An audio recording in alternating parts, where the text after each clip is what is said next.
नमस्कार. मी राधाकृष्ण रणपिसे. आज स्वातंत्र्य दिनानिमित्त माझं छोटंसं मनोगत व्यक्त करीत आहे. मित्रांनो, आज देशाला स्वातंत्र्य मिळून जवळपास 79 वर्ष झालेली आहे.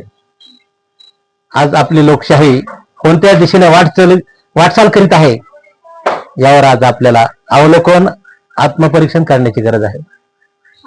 मित्रांनो, राजकीय सामाजिक क्षेत्रात अपेक्षित जरी परिवर्तन झालं असलं तरी खऱ्या अर्थानं आज आर्थिक लोकशाही अस्तित्वात आली आहे का यावर आज अवलोकन करण्याची गरज आहे.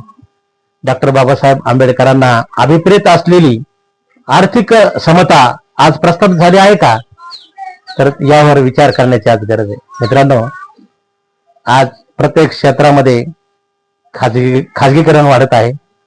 शिक्षणामध्ये खाजगीकरण झालं आहे. आज मिलिटरीमध्ये सुद्धा खाजगीकरणाचे वारे वाहत आहेत.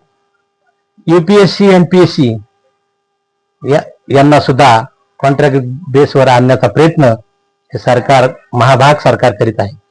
आणि म्हणून मित्रांनो, ह्या काही गोष्टी, हे काही सरकारचे धोरण लोकशाहीसाठी अत्यंत घातक आहेत.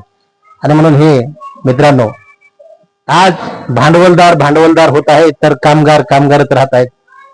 आणि जी गरीब श्रीमंतामधली जी दरी आहे, जी विषमता आहे, ती कमी होत असताना दिसत नाही.